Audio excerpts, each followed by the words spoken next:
Then Jacob went on his journey, and came to the land of the people of the east. As he looked, he saw a well in the field, and behold, 3 flocks of sheep lying beside it. For out of that well the flocks were watered. The stone on the well's mouth was large, and when all the flocks were gathered there, the shepherds would roll the stone from the mouth of the well, and water the sheep, and put the stone back in its place upon the mouth of the well. Jacob said to them, "My brothers, where do you come from?" They said, "We are from Haran." He said to them, "Do you know Laban, the son of Nahor?" They said, "We know him." He said to them, "Is it well with him?" They said, "It is well. And see, Rachel his daughter is coming with the sheep." He said, "Behold, it is still high day. It is not time for the animals to be gathered together. Water the sheep and go, pasture them." But they said, "We cannot until all the flocks are gathered together, and the stone is rolled from the mouth of the well. Then we water the sheep." While he was still speaking with them, Rachel came with her father's sheep, for she kept them. Now when Jacob saw Rachel the daughter of Laban his mother's brother, and the sheep of Laban his mother's brother, Jacob went up and rolled the stone from the well's mouth, and watered the flock of Laban his mother's brother. Then Jacob kissed Rachel, and wept aloud. And Jacob told Rachel that he was her father's kinsman, and that he was Rebekah's son. And she ran and told her father. When Laban heard the tidings of Jacob his sister's son, he ran to meet him, and embraced him and kissed him, and brought him to his house. Jacob told Laban all these things, and Laban said to him, "Surely you are my bone and my flesh." And he stayed with him a month. Then Laban said to Jacob, "Because you are my kinsman, should you therefore serve me for nothing? Tell me, what shall your wages be?" Now Laban had 2 daughters. The name of the older was Leah, and the name of the younger was Rachel. Leah's eyes were weak, but Rachel was beautiful and lovely. Jacob loved Rachel, and he said, "I will serve you 7 years for your younger daughter Rachel." Laban said, "It is better that I give her to you, that I should give her to any other man. Stay with me." So Jacob served 7 years for Rachel, and they seemed to him but a few days because of the love he had for her. Then Jacob said to Laban, "Give me my wife, that I may go into her, for my time is completed." So Laban gathered together all the men of the place, and made a feast. But in the evening he took his daughter Leah, and brought her to Jacob, and he went into her. Laban gave his maid Zilpah to his daughter Leah to be her maid. And in the morning, behold, it was Leah. And Jacob said to Laban, "What is this you have done to me? Did I not serve you for Rachel? Why then have you deceived me?" Laban said, "It is not so done in our country to give the younger before the firstborn. Complete the week of this one, and we will give you the other also in return for serving me another 7 years." Jacob did so, and completed her week. Then Laban gave him his daughter Rachel to wife. Laban gave his maid Bilhah to his daughter Rachel to be her maid. So Jacob went into Rachel also, and he loved Rachel more than Leah, and served Laban for another 7 years. When the Lord saw that Leah was hated, he opened her womb, but Rachel was barren.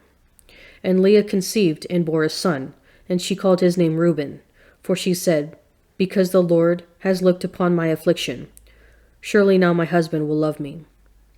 She conceived again and bore a son, and said, "Because the Lord has heard that I am hated, he has given me this son also."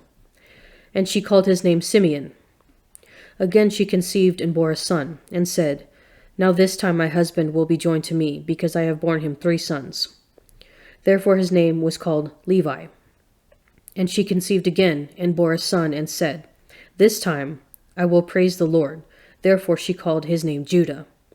Then she ceased bearing. When Rachel saw that she bore Jacob no children, she envied her sister, and she said to Jacob, "Give me children, or I shall die." Jacob's anger was kindled against Rachel, and he said, "Am I in the place of God, who has withheld you the fruit of the womb?"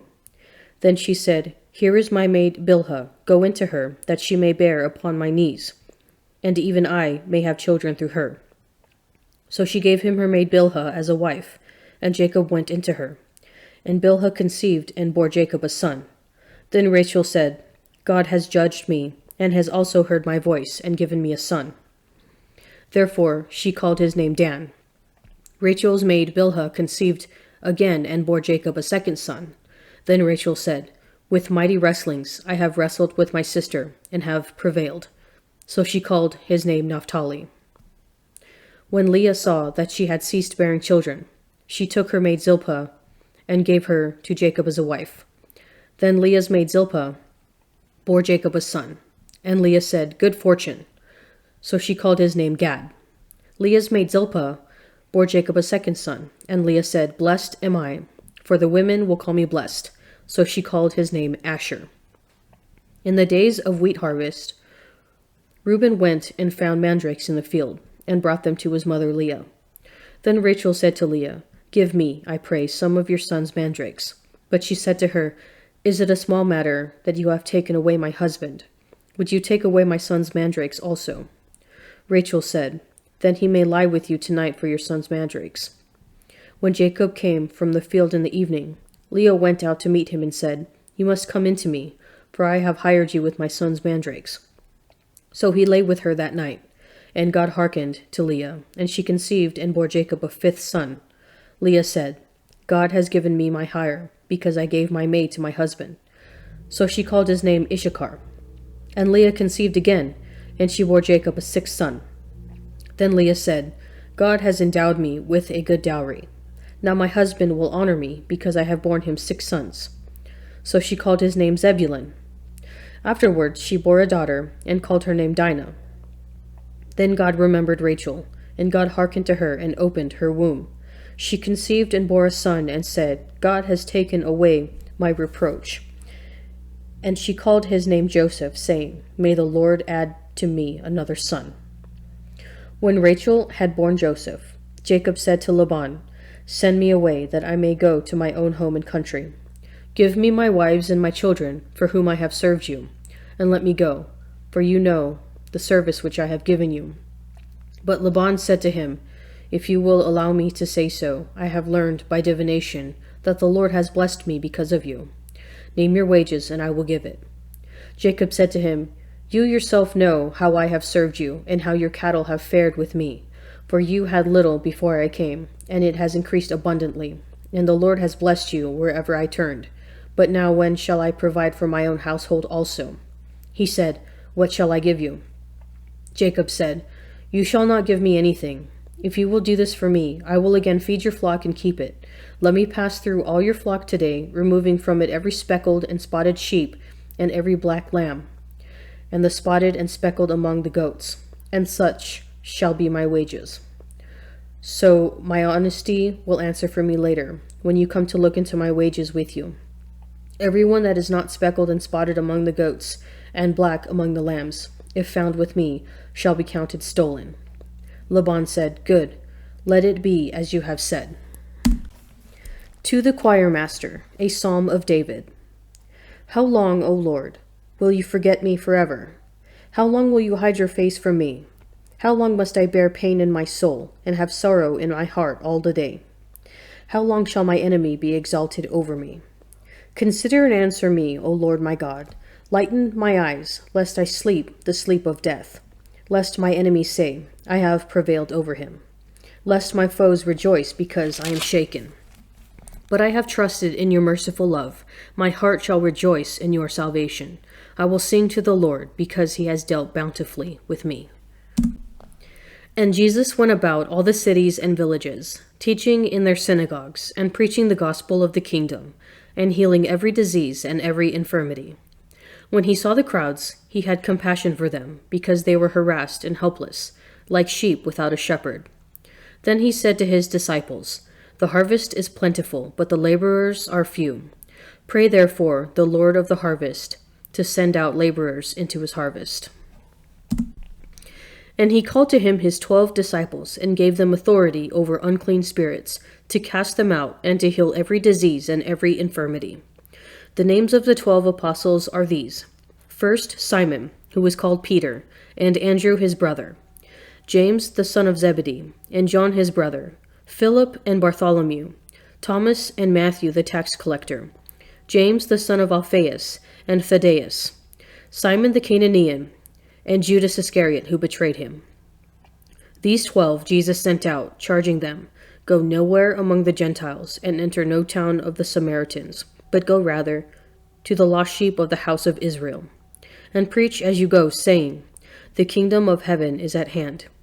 Heal the sick, raise the dead, cleanse lepers, cast out demons. You received without pay, give without pay. Take no gold, nor silver, nor copper in your belts, no bag for your journey, nor 2 tunics, nor sandals, nor a staff. For the laborer deserves his food. And whatever town or village you enter, find out who is worthy in it, and stay with him until you depart. As you enter the house, salute it. And if the house is worthy, let your peace come upon it. But if it is not worthy, let your peace return to you. And if anyone will not receive you or listen to your words, shake off the dust from your feet as you leave the house or town. Truly, I say to you, it shall be more tolerable on the day of judgment for the land of Sodom and Gomorrah than for that town. Behold, I send you out as sheep in the midst of wolves. So be wise as serpents and innocent as doves. Beware of men, for they will deliver you up to councils and flog you in their synagogues, and you will be dragged before governors and kings for my sake, to bear testimony before them and the Gentiles. When they deliver you up, do not be anxious about how you are to speak or what you are to say, for what you are to say will be given to you in that hour. For it is not you who speak, but the Spirit of your Father speaking through you. Brother will deliver up brother to death, and the father his child, and children will rise against parents and have them put to death. And you will be hated by all for my name's sake, but he who endures to the end will be saved. When they persecute you in one town, flee to the next, for truly I say to you, you will not have gone through all the towns of Israel before the Son of Man comes. In the Hebrew Scriptures, there is a tradition of honoring one's father and mother, codified in the Fourth Commandment, which extends to one's ancestors. As a result, the Old Testament writers prefer not to explicitly state the sins of the patriarchs, choosing instead to show the many negative consequences of such sins, leaving it to the reader to connect the consequences with the sin. Thus, rather than blatantly telling us Abraham sinned in hearkening to Sarah's voice and sleeping with her handmaid Hagar, we see the growing conflict in the relationships. Similarly, the writer never specifically says Jacob sinned when he deceived his father, while Isaac's eyes were dark, but the narrative makes it clear in the consequences that follow. After working 7 years to pay the dowry for Rachel, Jacob is deceived by his father-in-law Laban, who in the dark of the night gives Jacob his eldest daughter Leah instead. Jacob reaps what he sows. The deceiver is deceived. In the darkness there is a mix-up of birth order, the older for the younger, just as Jacob, the younger, usurped the place of his older brother Esau. The power of Hebrew narrative is much more compelling than any simple moralizing. It shows that if one sows a sin, a bitter harvest will be reaped. Do you include a daily examination of conscience as part of your spiritual life?